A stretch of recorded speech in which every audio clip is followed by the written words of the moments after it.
just leave your mics muted unless you want to speak about a subject, and then I'll see that you've turned your mic back on and recognize you, and we'll go from there. Attendance will be taken, I guess, because it's being recorded.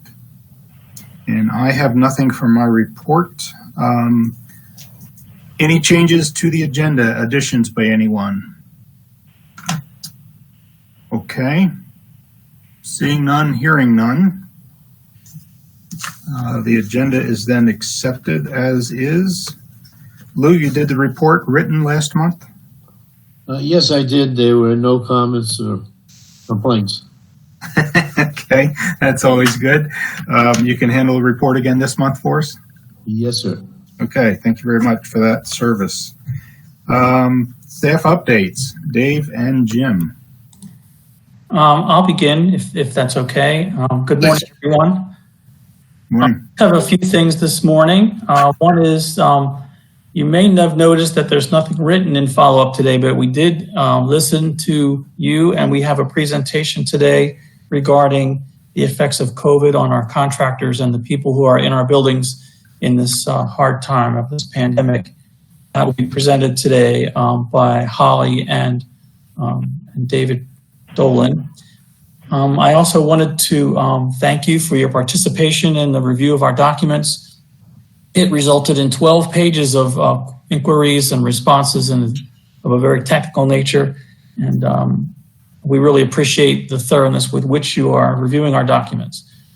And finally, I'd like to acknowledge we have some difficulties with our paperwork this time. The packaging of the PC items caused everyone a little distress. We did fix that rather early, and we promised that we'll have them clarified for our next meeting. That's all I have this morning. Okay, I have a couple of things real quick. Well, when have I ever done real quick? But I'll try. First off, I wanted to give everybody a quick update that, in fact, all schools, last month I told everybody we were packing up all the schools, and with teachers coming back and some of the students picking up some of their stuff and things like that, we've managed to get all the schools packed up, and construction is well underway, well, continued underway, but is now full bore going on. The second item I have was just kind of an update on our small business participation. We've done a really good job, and knock on wood, that's thanks to Dickie Sykes for an incredible job leading that, making sure that we are doing a strong effort to bring a lot of people in under the tent. And while we've been successful, Dickie, as always, will not sit back on her laurels, and we are working with her to continue to try to improve and update the small business participation. What we're focusing on now, and this is more of just a precursor, but with Dickie's leadership, we're working on emerging small businesses, because as you're probably aware, there's the likelihood is that a lot of the projects we work on, the small business participants, there's only a handful of them that are the really bigger ones and that can handle a lot of the work. Well, we're trying to see if there's ways that we can try to bring more of the smaller small business groups under our tent. So we're referring to these as the emerging small businesses. So we have SBE, and maybe we'll have ESBE. We're looking to set up a system where perhaps we, and I don't know exactly what the percentages will be or anything like that just yet, but we're trying to set up a system where all the RFPs would require a certain amount of small business participation and an additional emerging small business participation, percentage-wise, 25 and 5 or something like that. Who knows what that might be? And in fact, what we've been doing when working with small business on the construction side is we just started doing this with them. We're starting to look at our projects before they go out to RFP and let diversity know what the participation rates are likely to be for our projects. We can actually anticipate a GMP. We know that it might be a $10 million GMP. Well, now we can even identify plus or minus how much concrete is going to be involved, how much electrical, how much ceiling tile, how much painting, how much mechanical equipment. We can identify these ideas, these percentages, and with that information, diversity is able to go through their database and identify opportunities where they are plentiful in some of these small businesses, emerging businesses, and make sure that our goals are appropriate to the particular project scope and size. So we're looking at pushing this forward, but I just want to let everybody know that we are in fact working to try to improve that system upon its already successful base. And then last and certainly not least, I'd like to wish all of the fathers in the group a happy Father's Day, as we won't see you before that happens. And that's it for us. Thank you, Dave. I'll comment about the diversity effort, and I applaud it because one thing, I've been on CORC, I think either 18 or 19 years now, and that's scary in itself. But one thing CORC has always commented about is seemingly sometimes in the past where diversity's percentage of participation come out and we just kind of throw our hands up going, okay, why? I mean, it's just not going to happen for that type of job. And so it seemed like an arbitrary throw the dart at the wall and pick a percentage. And this sounds like a much more intelligent, focused effort to now make the percentage match up to not only the project type, but probably also the availability that's out there. Correct. That's it. That's meeting the two together. Yeah. I mean, you could say you want 30% participation and it's a job that the sub doesn't even exist in the 3-county area. All participants are now muted. Is everybody muted? Hello? I can hear you. Oh, okay. I got a message on my end that said all participants are now muted. Yeah, I think that's for the public call-in line. Oh, okay. I'm glad we have you on, Leanne, as the IT tech here today. I've done so many of these web calls. It's just I've got to where I can I think this way now. Okay. You are correct. Okay. Any other comments or questions for Dave or Jim on the updates? All right, hearing no one chiming in. Public comments we're not going to do, and now we're ready for consent agenda, so let's go to consent agenda. FC1. I had wanted that one pulled for a discussion, so that one gets pulled. FC2. Hearing none. FC3. None. FC4. None. FC5. None. FC6. None.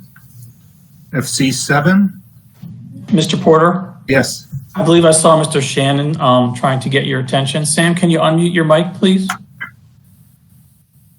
Because I'm not seeing him on my screen visually, so I'm assuming he doesn't have his video on. You can see his video, Jim? I can, yes. Yeah, I'm not able to see it on my screen for some reason. Mr. Shannon, we still can't hear you. Can you please try to unmute your mic?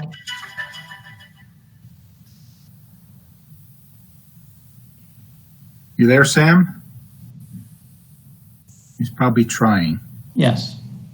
Which one did he want pulled? I couldn't tell from his gesture, sir. Okay. Frantically waving in the background. All right, we'll come back to Sam once he gets communication there set up. I'll make one more statement. Esdras, if I know you're on the line, can you please call Mr. Shannon?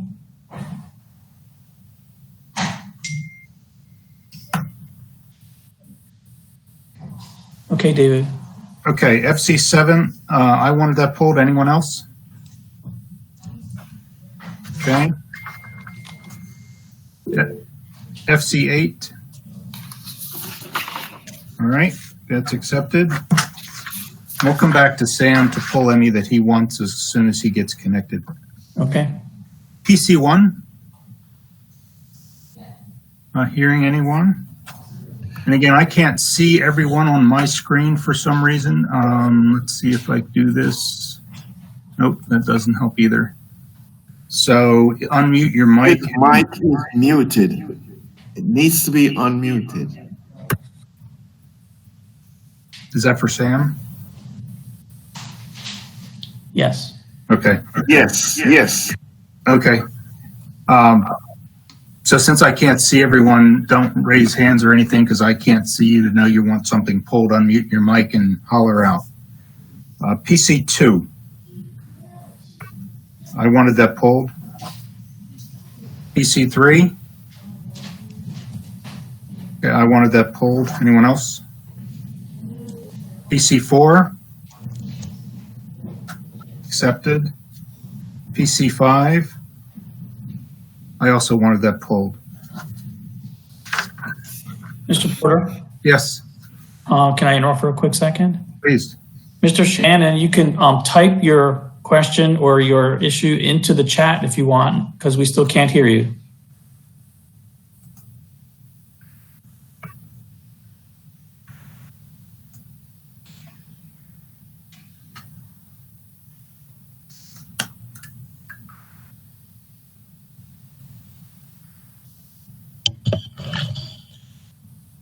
Jim, one other option for Mr. Shannon, perhaps he can just call in on the phone number and that way we'd be able to hear him. He could keep the screen up and running, but he could call in on the phone and we'd be able to hear him. That may be another option. Thank you. I'll text him the phone number. Okay, I think we'll move on and let Sam chime in on any he wanted pulled, even if we have to go back to them. A little flexibility in our process here. I had pulled, I guess I was the only one who pulled any of these. Sorry about that. I had pulled FC1, and for everybody's understanding, I pulled it because of just my questions about the use of the term kind of buyout that we use a lot. And then Jim and Dave and I have had conversations about updating possibly the documents in terms of the term buyout and cause and a funding source. So that was the only reason I had pulled that. And Jim and Dave, I don't know if you want to talk any more about that at this point or just hold that for an agenda discussion item at the next meeting after you've reviewed things. Jim, go ahead if you want. Thank you. I still don't have Mr. Shannon's issues taken care of, but we do have some changes we can make to our contingency use form and our reporting to you guys that will make it clear as to the funding source related to the item we're discussing for contingency use or allowance. So give us a chance to look into that and we'll be back with you on that. Yeah, I think that's wise. I think put that, Susan, you can put that down on the next agenda for a discussion of the contingency use summary page and let Jim and Dave come back to us with that. Okay, that's all I had on FC1. So I guess unless somebody has an objection, we'll let FC1 go forward. Since I was the only one who pulled it, I imagine everybody else was okay with it. I had pulled FC7, and one thing I think I found kind of as a fairly consistent issue for me with a number of the items on this agenda where the GMP was prepared before plans were fully reviewed through the building department. And so we were getting some extra costs after the GMP because that hadn't happened. And in some cases, the plans weren't done by the AEs, and we were still under kind of a scheduled mandate to get the GMP done. So I guess I wanted to hear from staff as to whether our schedules are too tight for the AEs to get done what they have to, including plan review, so that our GMPs include everything, or whether we've got some AEs out there that are not producing within the schedules that they're given and they say they can. Mr. Porter, I will categorically verify that the architects aren't necessarily the problem on this. This is in fact, as you earlier mentioned, it is a function of schedule. Some of the items that have happened in the 2 prior summers, well, to start off, everybody knows we always kind of put a rush in where we're trying to get all these items approved in advance of the summer so that we can get some summer work. With that, by the way, can everybody hear me? Am I? Yes, I can hear you. So we always try to rush to get these items, and make sure that we don't miss that summer, because by missing that summer, it'll take us even longer, because the advantages the contractor has of getting 2 summers in a school as opposed to 1 summer and a lot of work during the school year, that draws it out a little bit. So we've always kind of been pressed. When we first kicked this off, one of Wanda's, my favorite phrases from Wanda has always been, to a certain extent, we're learning how to, we're building the plane while we're flying it. And early on, we were in fact trying to do that. We were pushing hard to get projects out the door. And in fact, we did rush to get certain things through. And we've had some challenges. One of our agenda items, one of our RFPs caused us a 6-month delay because it got bounced back. We tried, we advertised, and then we had to rescind the whole thing and start all over. That delayed our process. So last summer, we had 20 projects all trying to get out during the summer rush. We have since improved upon that, and as you've seen, we've tried not to take, other than the April 29th, which was a little crazy, but we tried not to take 8 GMPs at any given board meeting.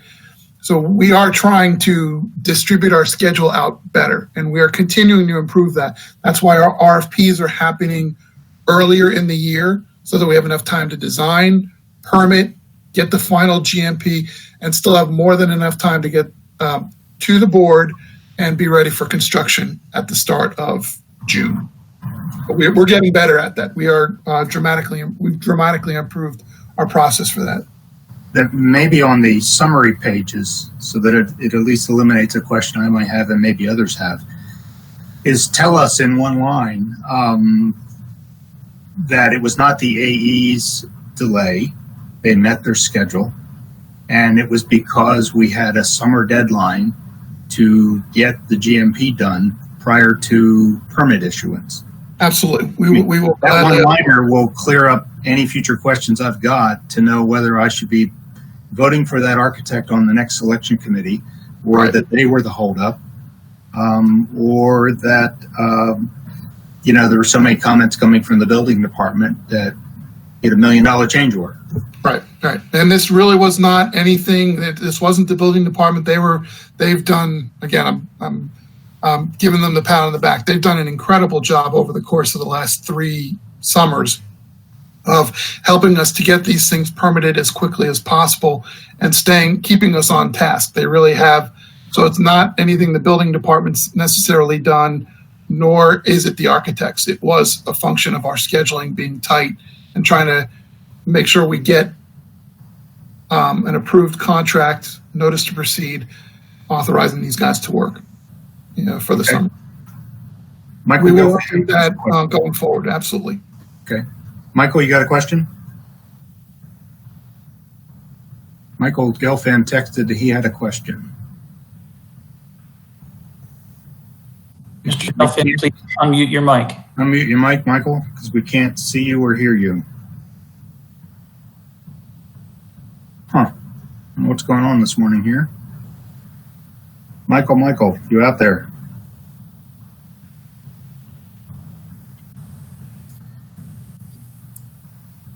Well, Mr. Chairman, may I make a suggestion? Yes. So what we did at the board office for the board members is that you can download and our IT department can certainly help all the CORC members. You can download something that allows, I use my / key. I can turn my microphone on by just hitting my / key, it turns it on and off. So you don't have to look for that stupid white bar trying to click on the microphone button.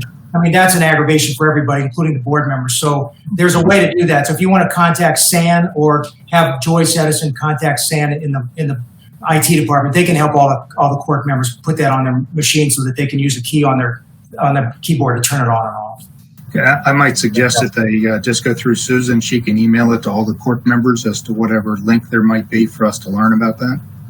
And right now, I believe it's already got a hotkey on it. If you hold the control key down and hit the letter D, it'll toggle your mic on and off. The letter D as in David? Yes, D as in David. So it does. Yep, it does. I just did Control D. Yes. Because I understand. We see you, Frederick. You're on. Am I on now? Yes, you are, Michael. We can hear you. Fantastic. Go ahead. Usually I'm pretty good at these things. I've been doing a lot of these. So how do we balance that? The speed and the cost of going backwards? And I've heard the explanation here, but where do we have that balance?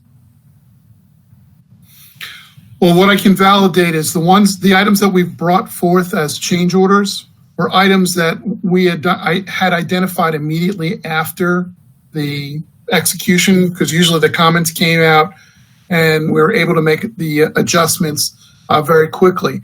To our evaluation of all these change orders, we really didn't pay a premium. That's usually what ends up happening is somebody says, well, you're going to pay a premium as a change order.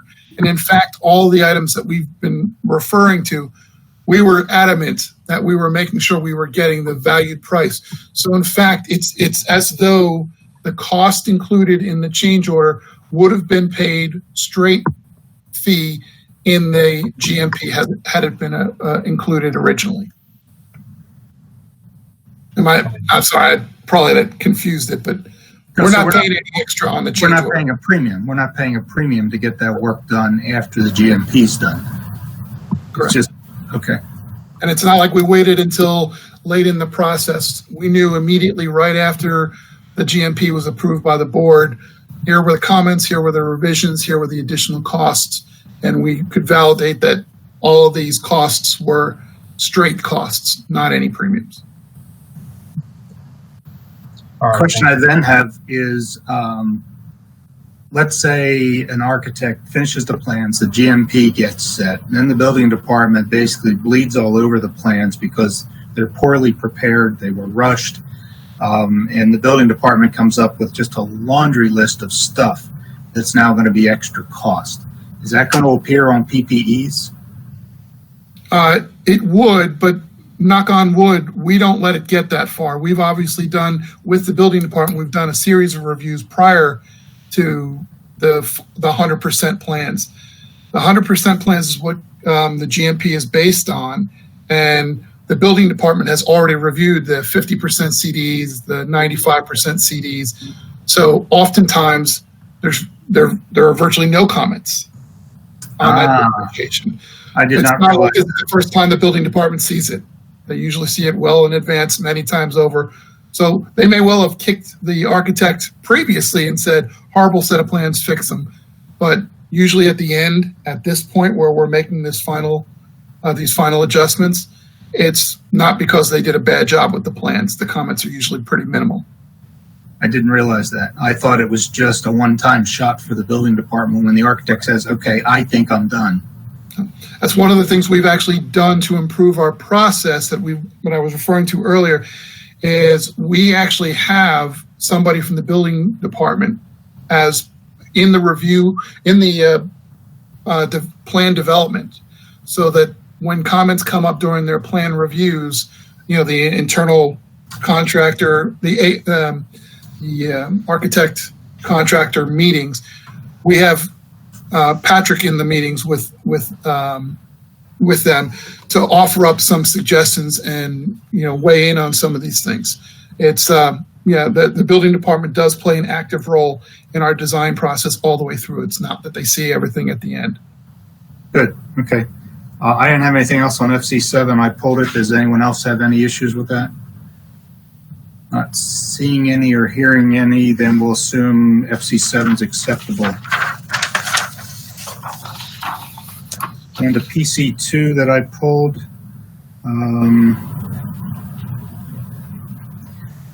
I had pulled this one because when I read through and I saw your comments, for example, one of the not the value engineering, but one of the clarifications in the GMP was that the CM was restricting, let's say, ceiling tile to doing 50,000 square feet. And my concern was if that overrode what the actual square footage was based on the architect's drawing,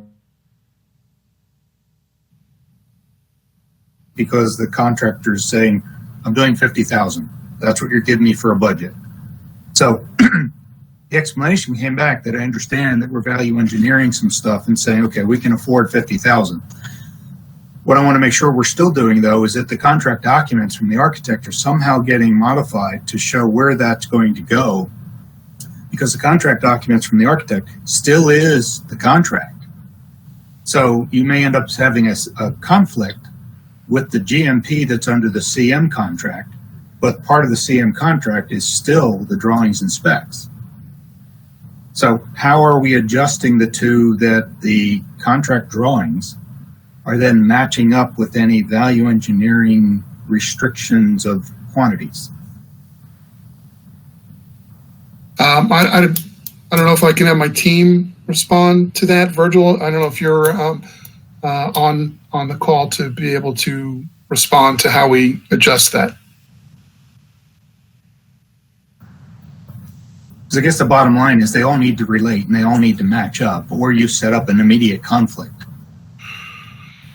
Correct, and we actually have to validate, did we meet the intent of the school's, on needs? So if we did 50,000 square feet of tile, because that's all that was in the GMP, at the end of the project, we still need to validate, was there an extra 25 that we needed?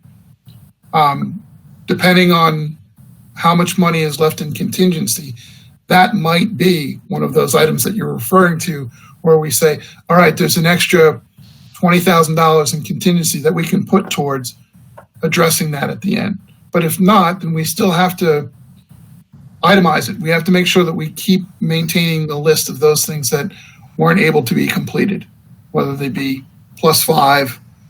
Because in a lot of cases, the example you use with ceiling tile, the contractor gets to make a lot of adjustments in the field, moving tiles around to make sure that one whole classroom would have all new tile, some other classroom might have all replacement tiles so that they're all the same type. So it's not a set system in place for how we handle things like that. Yeah, I don't need an answer now. I think for next meeting, research that a little bit as to how we end up with a coordinated set of contract documents.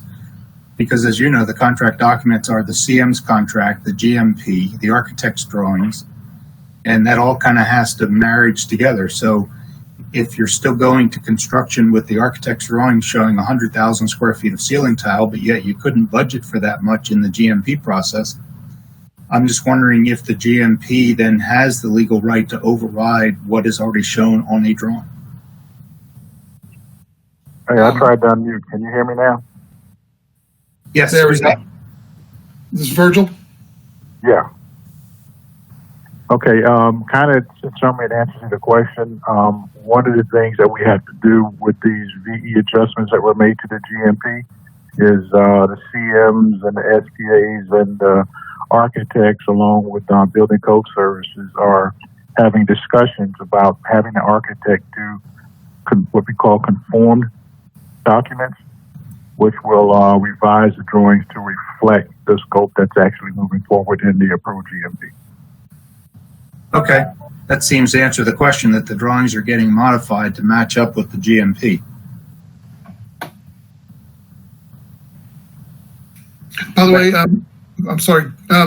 I'm getting some text messages that some people trying to listen are having challenges. Is there somebody that can help us verify that the phone number is something that everybody can hear?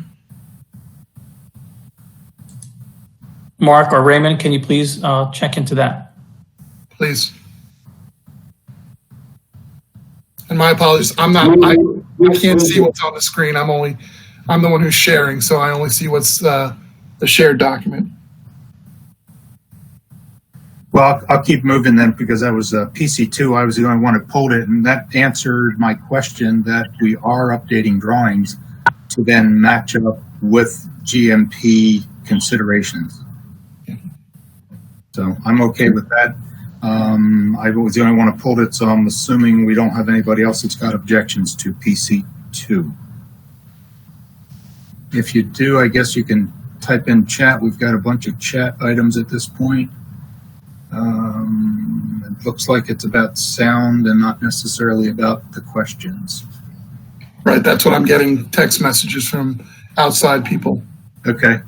Mr. Porter? Yes. I got some advice from Holly Hawn today, our attorney, that we want to probably make sure that we're very positive we have positive votes. I don't know exactly what advice I can give you, but maybe at the end you just want to say, did everyone understand that silence meant an aye vote? Okay. I'll do that in 3 more items when we're done the consent agenda. I have pulled PC3. My only comment on that is that it seemed like we're deferring as much work as we're doing. And I know we've deferred work before, but when I've looked at the list of deferred items, it was very minimal, I think. But it seems like with PC3, did our budget just miss what scope is required? Or did we add scope from the FCA that we found necessary?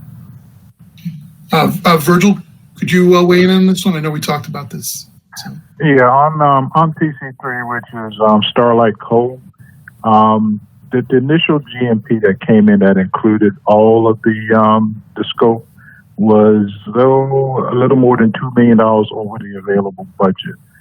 Now, we had several meetings with maintenance and the district staff to try to prioritize the most critical scope items to be included in the GMP. And the budget for this job for the scope of work that needed to be done, just wasn't anywhere near what it needed to be. Now, if you look at what's actually included in the GMP is basically, the HVAC replacement. We're doing the EMS controls, which wasn't in the initial budget, but because of the HVAC work and the age of the existing system, the system wouldn't work properly without upgrading the controls.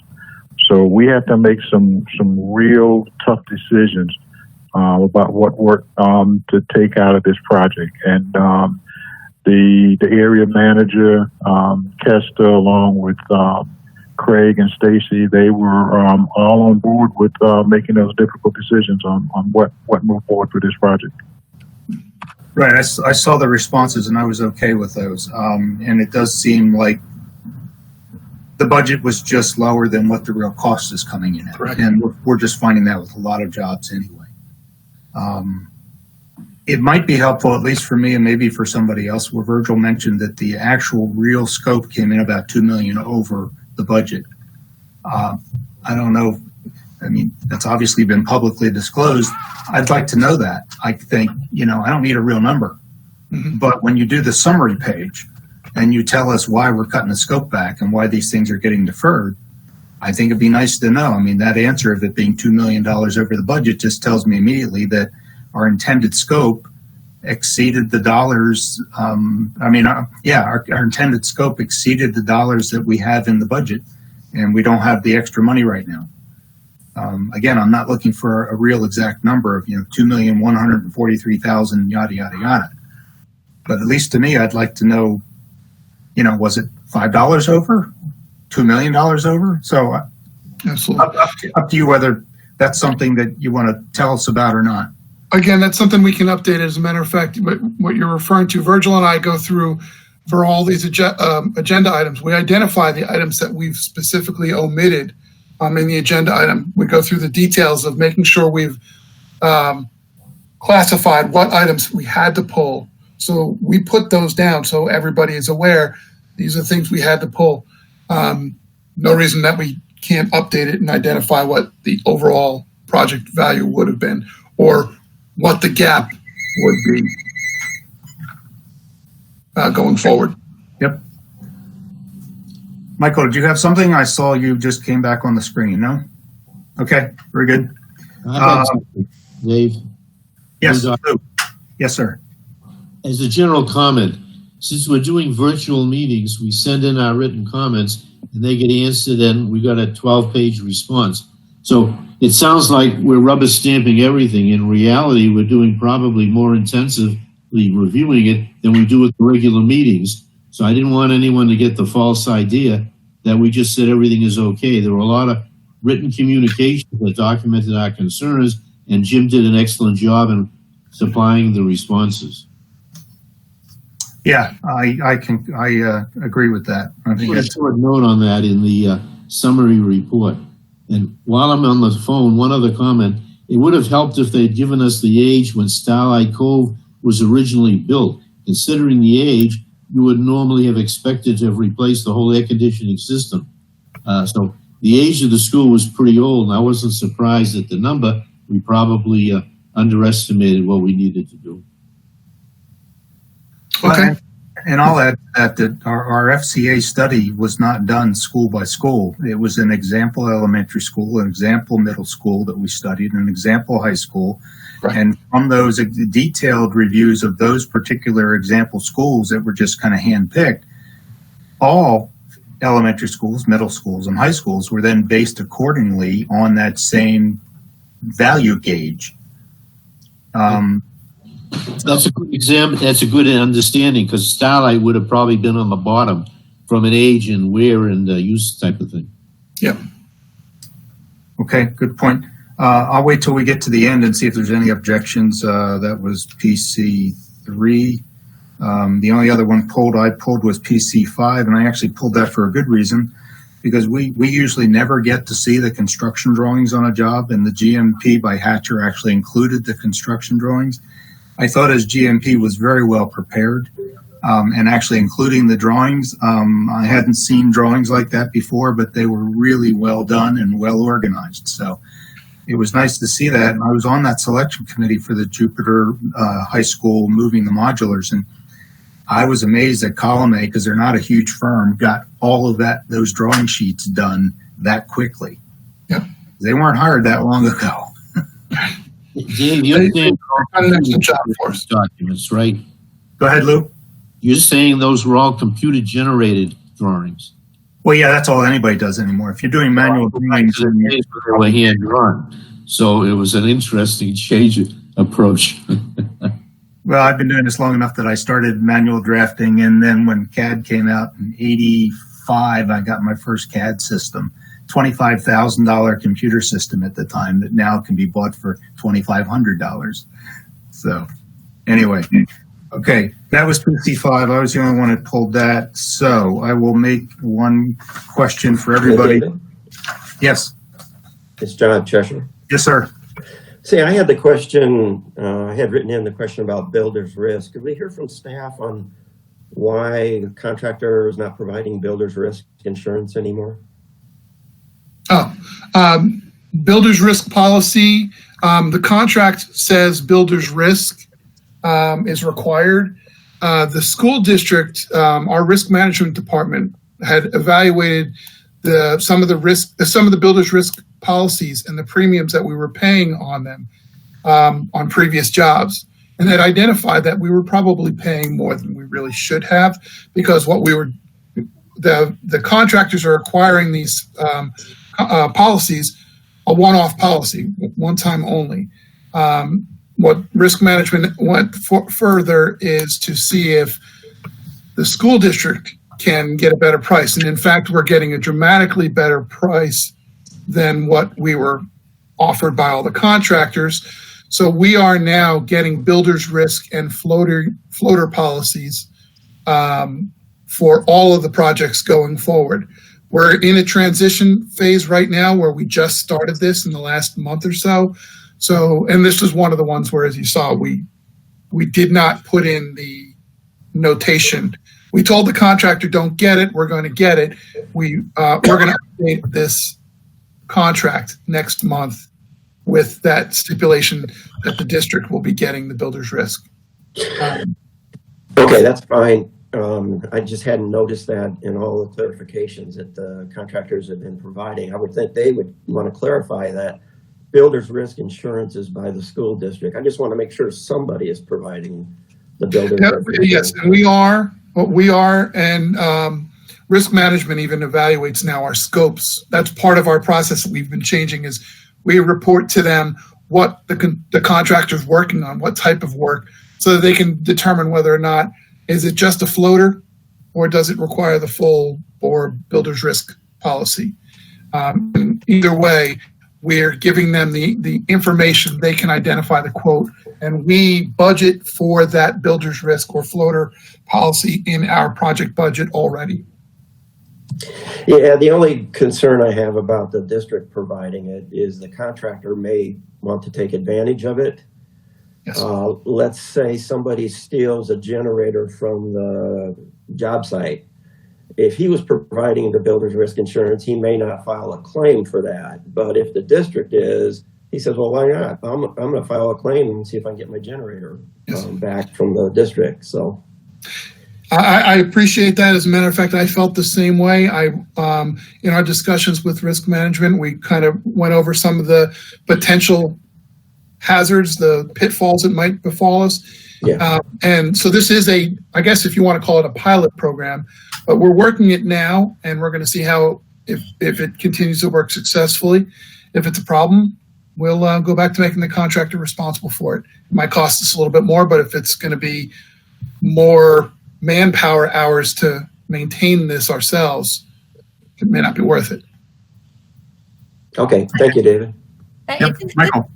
Hold on a second, Leanne. Leanne, I'm sorry. I just wanted to add to Dave's comments really briefly. We did this, the district purchased the Builder's Risk Program with the last sales tax program that went from 2004 until 2013 or so, very successfully. And we were building schools and opening, many of you were on CORC back then, we were opening 5 to 10 schools a year and used that program very successfully, and we didn't run into issues.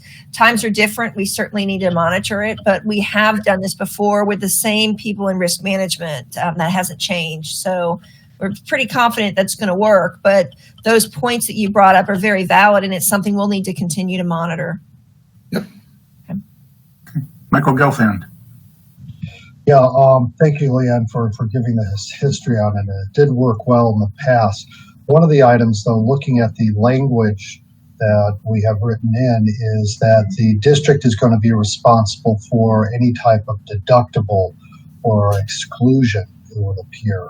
And are we budgeting for that? I don't know that we have a track record for it, but as we expand the use, we know we're going to get some hits here and there. And also looking at the interplay, the language states that there's going to be no claims. Appears to be a release of claims to the extent we have coverage, which isn't necessarily that the policy is going to pay. And I'd ask that staff take a look at to see where we may have coverage, but because of deductibles and copays, that we may not be able to actually have the funds available. It might be worthwhile to have somebody from risk management come and talk with you at a future meeting. I would offer that. Questions. Okay. Why don't we do that? We'll just have risk management, because I don't want to say something that might be a little bit backward. Yeah. The other thing I've run into with risk management when an owner takes it on, if the builder has it, and let's say somebody leaves the construction gate open one night, the builders put the fencing up. The builder's required to maintain the security of the site that's the owner's property. And so if, all the lumber on the job is stolen one night because the gate got left open, well, that's under the control of the GC, not the district. Correct. So now we kind of got a conflict, and with the district, how do we prove that they forgot to lock the gate at night? So they put the district and its policy at risk.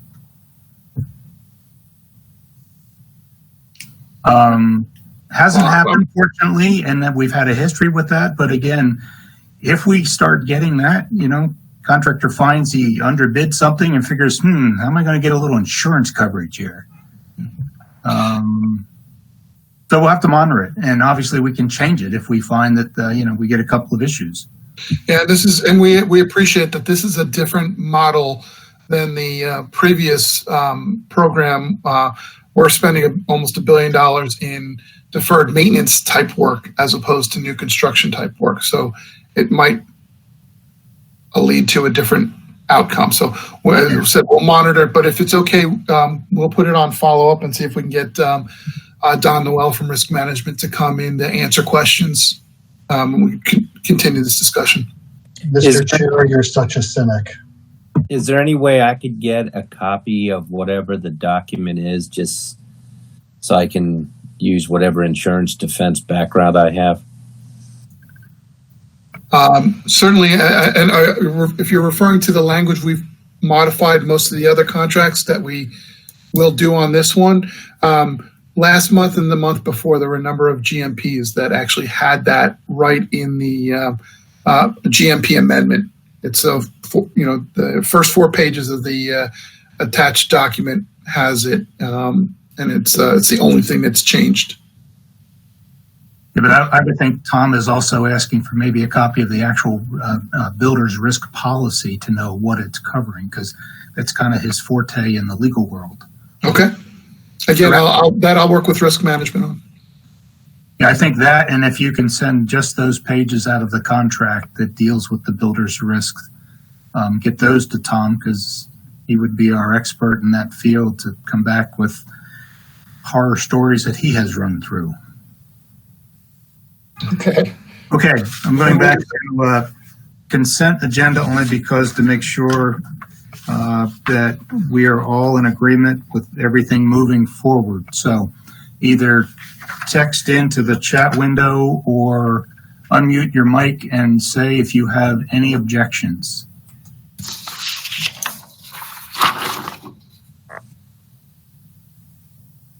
I'm not hearing any, and I'm not seeing any chat windows saying any objections.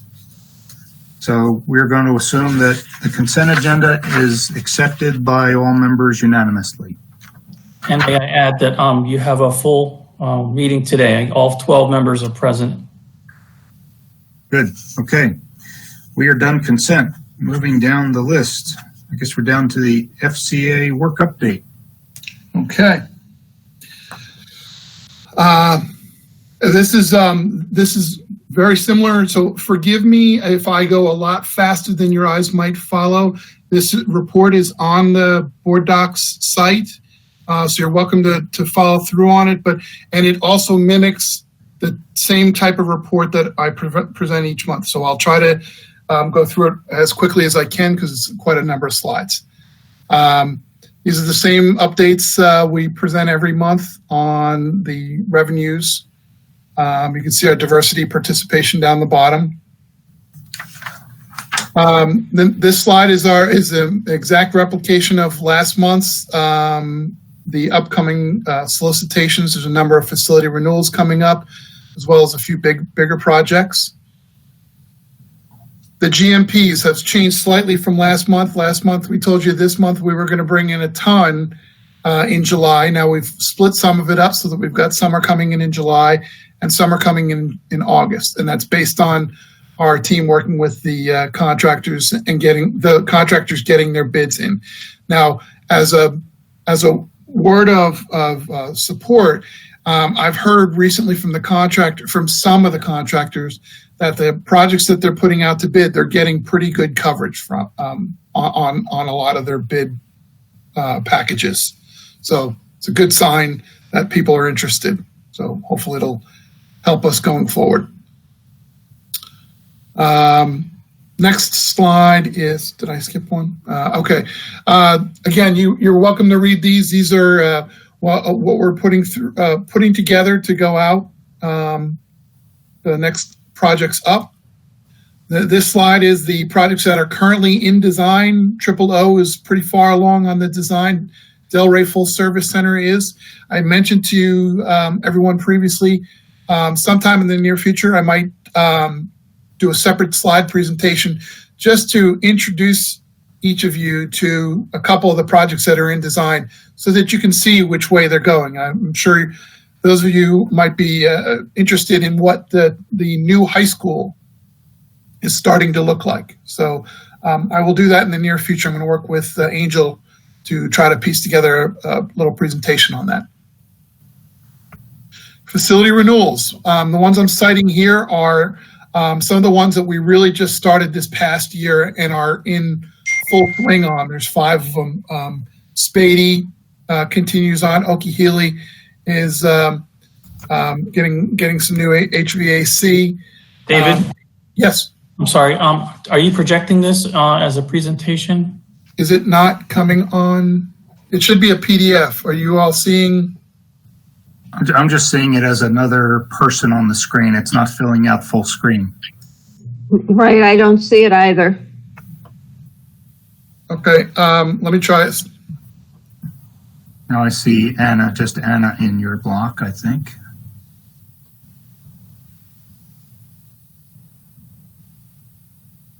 I think you're going to get it now. There we go. See my, now we got it. Is that in? Now we got it. Now you're half the screen and the rest are people views. Okay. So forgive me, then I'm not going to go back, but where we are, facility renewals, that's these are the projects that are under construction. These are the big ones that have we've been spending a lot of money on, a lot of effort on. Spady, Okeechobee, Acreage Pines in Colusa, and Loxahatchee. These are ones that we approved, the board approved after last summer, so they worked through the fall, and this is their first big summer, so they're getting a lot of work done right now. Here's some photos. You can see the storefront at Spady that just got installed. Stage curtains at Acreage Pines and flooring. Got some sidewalk repair at Colusa, some flooring. Loxahatchee's got some electric work. And now onto the bigger ones, the ongoing modernization. If you do have questions on these, please hold off because I'll let the SPAs answer the questions if you have them. But Verde modernization, as you can imagine, we're coming down the finish line. It's June, and this facility will be open for school in August. So a lot of the work is done. Site drainage, the turn lane, still working on that. But here's the latest aerial photos of the site. And last month I promised you I was going to make sure that we got some more detailed photos of what's going on in this brand new school from the ground up. There's our stage.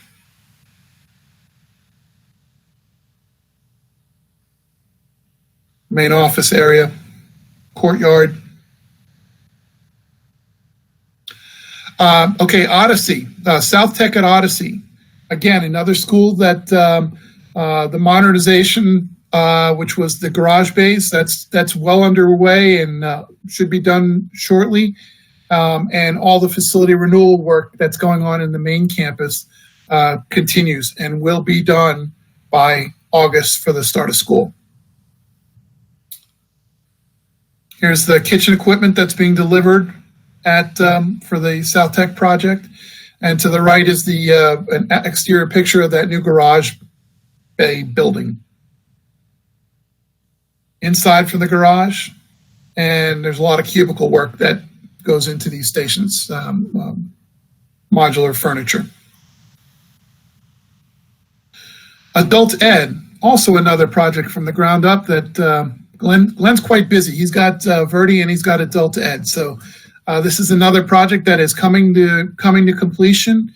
Turn lanes waiting on an FPL pole removal, but otherwise he's proceeding nicely. You've seen some of these aerials in the past. These are the latest aerials from this site.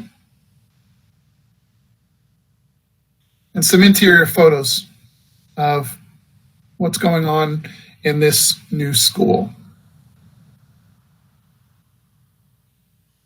You can see because it's an adult ed program, the parking lot is massive. And it's a view from the building looking out over the parking lot there. Modernization for Washington. The construction has commenced, so it's a lot of demo having already been completed, but we're on our way to moving forward with the new construction project. And this project is slated to be opened by next school year, by the start of next school year. Old D.D. Eisenhower, the demolition project is pretty far along. Again, if Glenn wasn't busy enough, this is also one of his projects. And this is the demo and the rehabilitation. That's the giant basin that we've created out there, storm drainage. Okay, Jupiter Modular Classrooms. The phase 1 GMP that was approved included the relocation of the modulars. So as you can see by these pictures, they are still they're still on their way. They're still putting them in there and putting a temporary seal when they put the two units together. Ironically, Angel is no longer on the call, I think, because he is down there at the site right now because they're delivering more. And our television network, the 10, is out there today. They will be filming the trucks coming in off the road with the units, and then the cranes taking them off the trucks and placing them in sight. So there will be an upcoming 10 video on that as well. One of the focuses I think you may have seen is we're trying to get some of these modular classrooms up and running by the end of this summer. Not all of them. We can't get them all. We still have to build a restroom building for this, all these modulars. But the ones that are closest to the building, we're going to try to get those ones up and running, activated, so that they could help to immediately reduce the overcrowding at the school and help with any spacing. Okay, active minor projects. We continue on. It seems we spend most of our time on minor projects. I hear very little about the big projects because we're pushing a lot of school-based projects out now as well.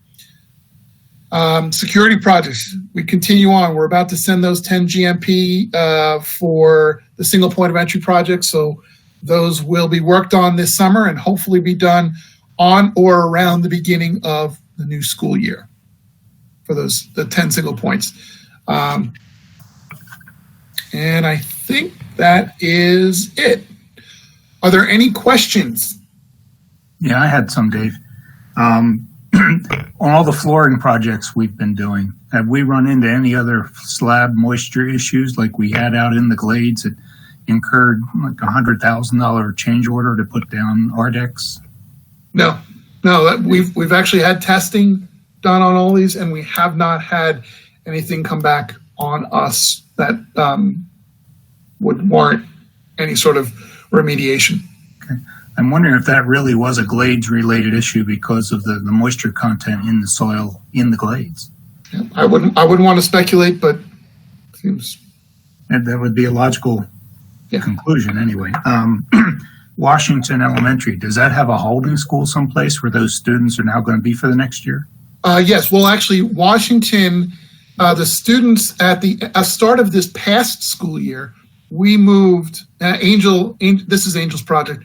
Angel moved all the students out of Washington into Lincoln Elementary, which is not too far away, just down the road a bit, because Lincoln is a very big school with a lot of extra capacity. So Lincoln actually is a split school right now. As a matter of fact, I think we've told you guys about that EPIC system. It's the fire alarm and all the audio enhancement and intercom system.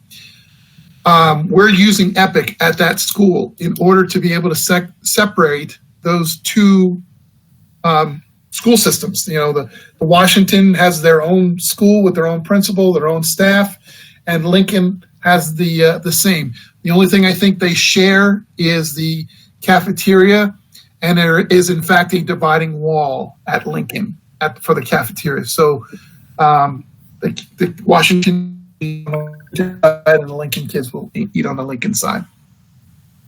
Okay.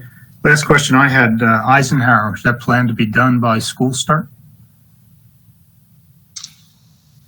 Well, I don't believe so, but I also don't know. I can turn to Glenn, but it's not contingent on, school is not contingent on it being done. We've knocked down the old school and turned it into a stormwater basin and some field areas. Well, the new D.D. Eisenhower has operated for years without that. So this will only be an enhancement to the school when it does it, when it is finalized. So this was not to provide play fields. The play fields that already exist. It is? Well, it is to provide play fields, but they did have, on the existing campus, they did have some play fields. They just weren't satisfactory to what we would normally provide them. Okay, so the kids have still had play fields to go out for recess, do all that stuff. They do. Get all that energy out. And so this project will just enhance that, but is not necessary to have a play field. Correct. That is correct. Anybody else have questions on what they presented? Okay, I'm not seeing any, so we will continue on with the agenda.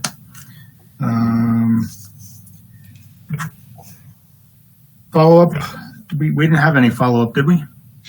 Well, the only follow-up we have would be on the discussion regarding COVID. Patricia and Holly and I will do a little presentation. Patricia, do you want to share, or do you want me to just use it?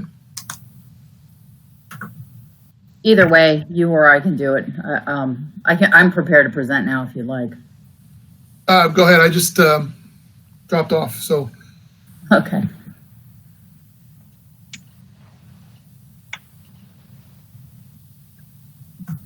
Good morning, everyone. There we go. Excellent. Good morning, everyone. I'm here to provide an overview and an update on the COVID-19 protocols and safety at construction sites. First, I want to look at what is the contractor required to do. Under the terms of the contract with the district, the contractor is responsible to determine the means and methods of providing the construction services, and that includes safety. The contract specifically requires that the contractor comply with workplace safety, including now COVID-19 protocols. These are typically required under federal law, state law, and sometimes local law. And finally, in the framework of federal and state law provide that the contractor is responsible for the safety of its employees at the work site. Now we can look at, let's see, today. Right, and so now we can look at the district's responsibility as it relates to safety at its work sites. And in early April, district staff advised contractors their duty to comply with safety rules, including COVID-19 guidance from the CDC and OSHA under the terms of the contract. In addition, all the SPAs requested from all the contractors that they receive safety protocols from them outlining how they are going to protect their workers on site, as well as sign-in sheets and reporting aspects for their employees. Finally, the district has received protocols and the COVID-19 protocols from all of their contractors that we have on our sites. Fourthly, the school district as an owner, number one, has no duty under federal or state law to enforce the CDC guidelines. And we must remember that the CDC has issued guidance only. These are not laws. So the district has no legal responsibility. We can't enforce CDC guidelines, and likewise, we can't enforce OSHA, which is to protect the contractors' employees when they are on a site that's owned by the district. In addition, to sort of complement that, as an owner, case law provides that the school district has no legal duty to ensure that contractors are performing their work in a safe manner. And I've provided a case from the 3rd District where it's an oldie in 87, where they've kind of outlined really what the district has in its contract, that our obligations as an owner do not extend to overseeing the safety precautions that a contractor would have for its employees. And the flip side of that principle is that there's case law that provides that if the owner begins to exert control over the contractor's means and methods, which includes enforcement of safety protocols, appellate courts have then held that now the owner will assume liability for that contractor's actions or inactions. So that is has been the legal direction that we've provided staff, and we provide in our contract to not assume the liability for a contractor's actions or inactions. Now, one of the things, the district hires responsible contractors with records of really good safety. So, the fact that we've asked them for protocols, we've gotten their COVID-19 protocols, I think speaks volumes that we have contractors who take the safety of their employees at work sites very seriously. And now I will hand it off to Patricia, who will continue with the PowerPoint. Good morning, everybody. Very happy to be here with you. Yesterday at the board meeting, the board passed 3.82, which is an interim employee protocol due to COVID-19. And these guidelines are important in that they also provide guidance for district employees that are on construction sites. And for the most part, what we're asking and what the protocols require are that employees abide by social distancing guidelines, with that guideline being 6 feet apart at this time. They're asking, any employees to stagger breaks and lunchtime, to have no more than 10 people congregate in a space, to avoid sharing tools, hard hats, phones, pens, pencils, any other items. There's also the requirement to wear face coverings at all times and to wear gloves if it's required for a job responsibility. And of course, we're always asking our employees to wash their hands often and disinfect the work surfaces after each shift. Now, if an employee were to exhibit symptoms of COVID-19 during the workday, he or she should be sent to a pre-approved test center, use sick leave or work from home, and that's if they have a job that's conducive to working from home. And they would be asked not to return to work until they are free of any signs of fever for up to 14 days, or they receive a negative COVID-19 test. Now, this, of course, at the time this protocol was set up was before the board had passed the protocols. The guidelines have now been established. And again, if anybody is interested, it's 3.82.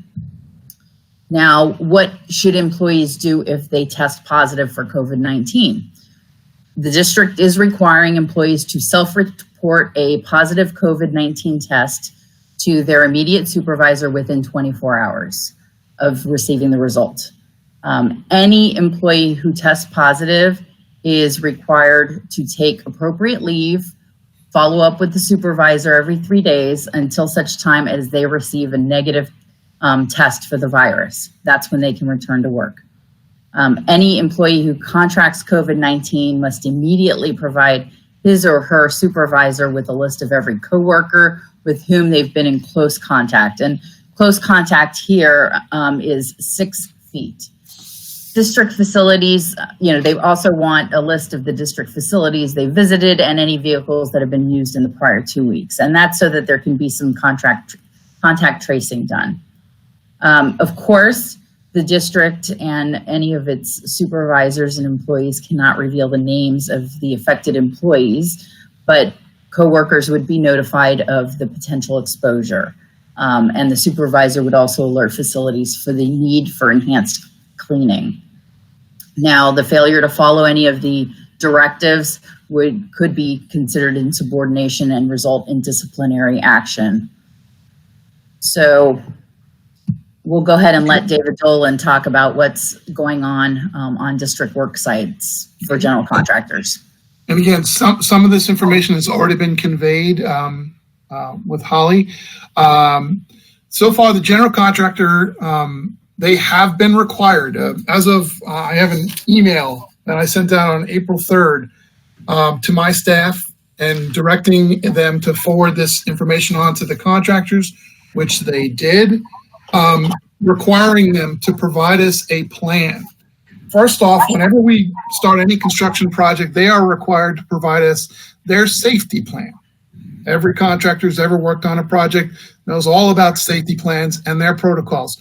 Their own liability department would make sure they do. Well, when this happened in April 3rd, I sent out a note to all the contractors basically that said they needed to give us their response plan for COVID-19, knowing full well that they might not necessarily know what a response plan is or what's the right thing to do. At that time, we even gave them copies of the CDC guidelines for what to do if you're sick, how to protect yourself, and the signs and symptoms. And in addition, cleaning methods, CDC's recommended cleaning methods, as well. I also gave them a copy of the AGC's standard plan to explain a guideline, I guess, a template for any contractor who wasn't sure how to create their own COVID-19 response plan. The AGC document was very helpful to them. So in addition, and we have gotten those plans from everybody. The contractor, in conjunction with the Department of Health, has to identify the areas that are accessed by that sick non-district employee. I have to stress that only thing I'm talking about here is the contractors and not the employee side of it. The school district handles the contact tracing portion for the employees very well, and we keep an overall list of all contractors that are on sites. The contractor with the health department has to make sure we know where that sick employee, contractor employee was, and who they may have come in contact with. The contractor is then responsible to sanitize the areas in alignment with those CDC guidelines. As a matter of fact, I had previously told the contractor early on, when we didn't know better or didn't really trust the contractors, that we would probably have to clean it and we'll charge them back. We've since told them, nope, your guys are going to take care of it. One important fact there is that we reserve the right to do cleanliness testing. Our ECS, Environmental Conservation Services group, has the ability, and we have a team under contract, that we can do cleanliness testing to make sure that the areas the contractors have sanitized are satisfactory for our benefit. The contractor's procedures are the primary reason or the responsibility to ensure that the infected person or any quarantined person, that they've met those CDC standards. The school district isn't. That plan that the contractor has is what dictates when and whether that's satisfactory for somebody to come back on the site. And just as an overall, the last piece here is I just want to point out that our school district infectious outbreak plan, it aligns with the Department of Health and the CDC, all their guidelines. And the contractor's response must also meet those same standards. That's when they send us their plan. If we felt it wasn't satisfactory, we would expect them to follow that, meet those guidelines. And we've provided that cleaning and disinfecting module to all the contractors. At this time, I don't know, Holly, is there anything else we wanted to finish off with, or we want to open it up for questions? I'm fine with opening it for questions and discussion.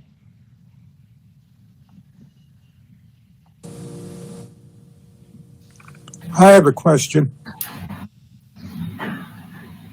Can you hear me? Go ahead, Frank. Yes, sir. There was a statement made earlier that we can't enforce safety or maybe enforce these other guidelines.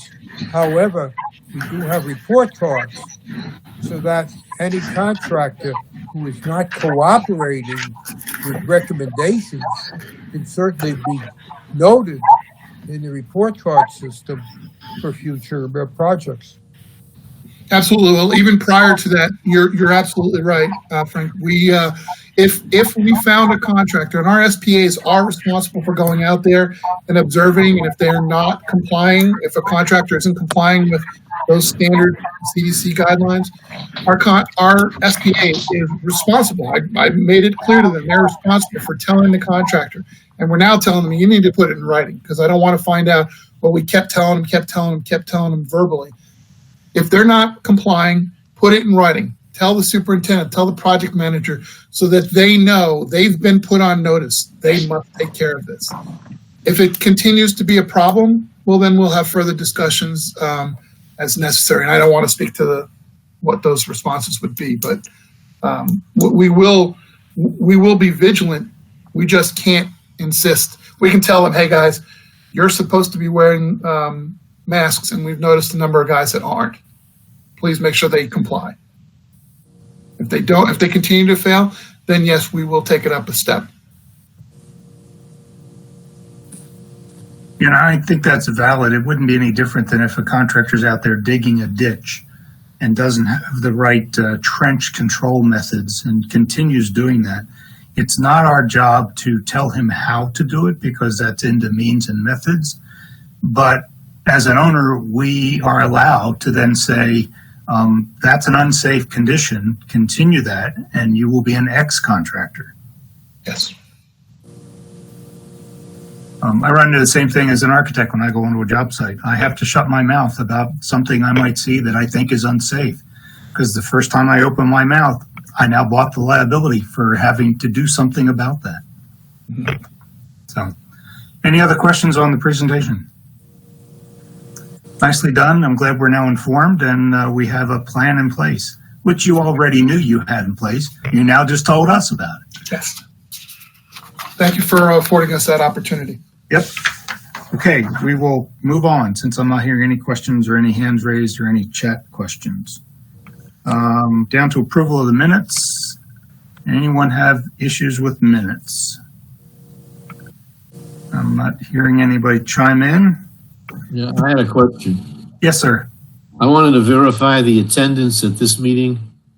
I count 11 people, unless one person signed in on the telephone and not on the computer. Yes, we do have, I'm sorry. Yes, we do have all 12 CORC members present today. Bill Hulak is participating. Say it again, please. Bill Hulak. Oh, yes, he's on. He's on the phone. He's on the phone. Okay, thank you. Okay. I will also update everyone that Deborah Robinson has made an appointment to CORC. I've looked at the gentleman's resume, and he'd be a great addition to CORC.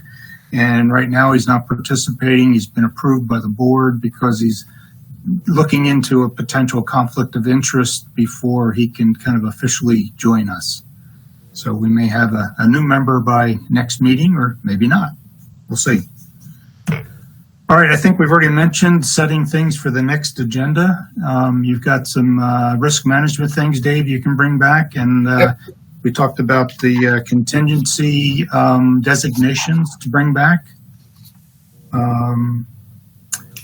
Anything else by anyone? Any members? Okay. We are. David, before we close, if I may take the time. Next, well, I guess for clarification, the governor's order, which I'm sorry, go ahead. Does somebody else have something? No. Yes, I did. But I was going to ask, can we continue to do this way? It's so much better. I can hear everybody. I can see people. You guys aren't talking to each other up at the front of the desk. The questions being answered ahead of time are wonderful, and I just hope we can continue meeting this way. So is that what you were about to tell us? Well, what I was going to tell you right now is, yes, you're absolutely right. I was going to tell you that right now the governor's order expires June 30th. That's the order that allows this committee and all committees. We're also having the same problem with selection committees. Allows all committees to be held virtually, telephonically. I don't want to say what the governor's going to do, but right now we are planning on the presumption that he won't continue or won't extend it. And if that is the case, it would appear as though we would have to hold an in-person CORC next month. Now, depending on, I don't want to speak to the details, but if there might be an opportunity where we can do some virtual, as long as we have a quorum present in person. I would appreciate being able to do it virtually. And quite a few of us are in that age group where we don't want to be in that crowded room.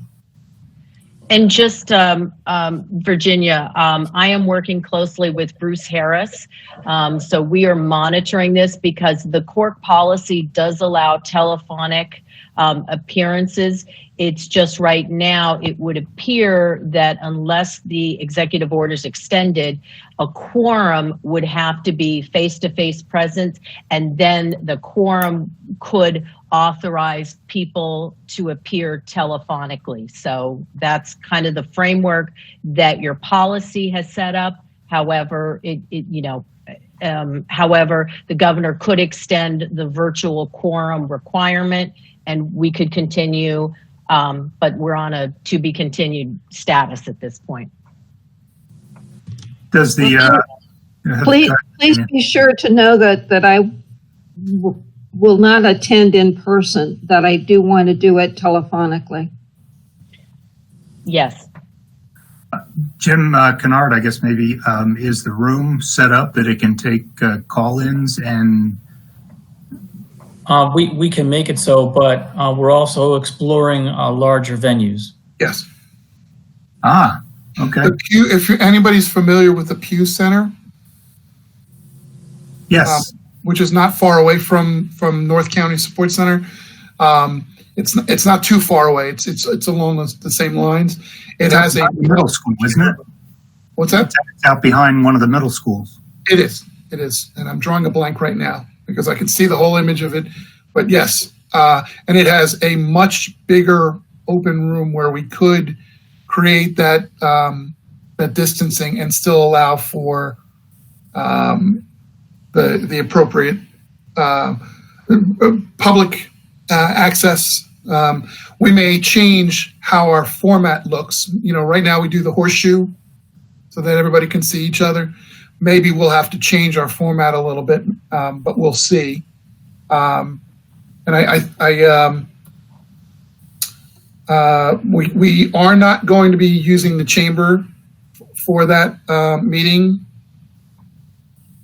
I think that was yeah, there you go, Watkins, that's right. Right. And we'll try to find out if we can set up the technology for it. Use the large auditorium at the Kravis Center.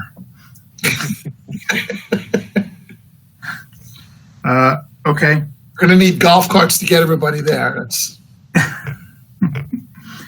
All right. Anything by anyone else other than that? I don't see. Yes, Michael. I had a question. Michael. Unmute yourself, Michael.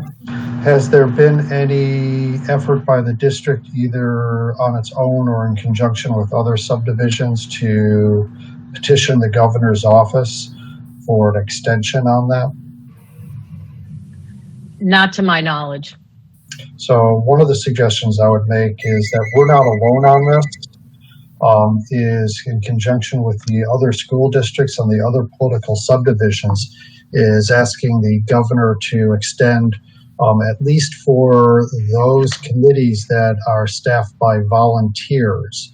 And that may be a way to approach that, rather than just passively sitting by and waiting for the governor to do anything, especially, noting what political trends there are. And I'll try to keep my comments on that to a minimum.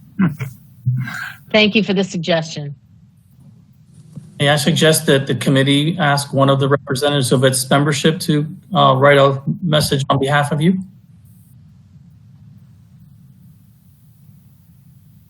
I mean, we can. Wouldn't the district take that on because we're not the only committee that's volunteers for the district? I will check.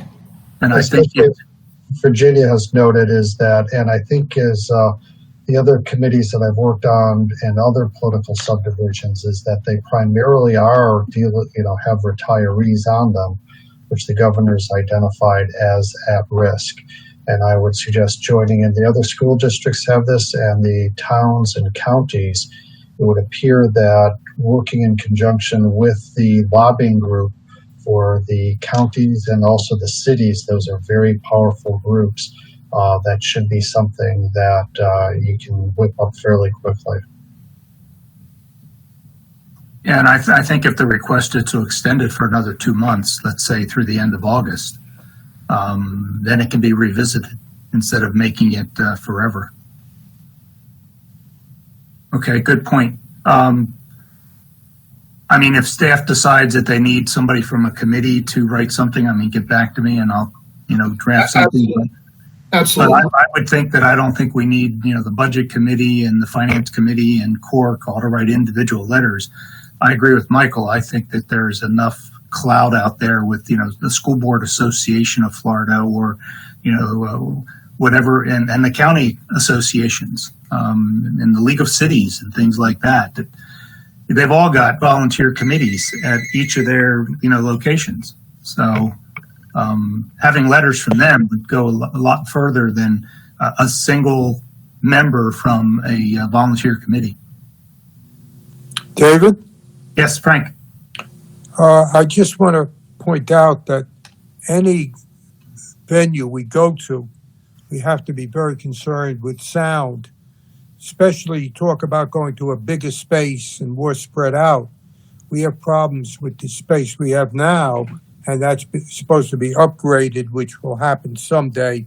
That was a project that was put off because of the virus, but supposedly started before that to improve sound there. I would hate to go to a place that made it even harder, as Virginia points out, to often hear what happens at the meetings. Good point. Michael, not to pick on you, but we'll need to give you a megaphone. If you dare, I'll accept the effort. I'll bring it to Jacksonville, where I'm certain there's an invitation waiting for me. Oh, you said you weren't going to enter politics. Okay. Well, so we can hear Michael really well this way. all right. That may be a reason to not continue these. All right, folks, I think we are done. We will adjourn and we'll find out what we're doing next month. Goodbye, everyone. Thank you. Meeting.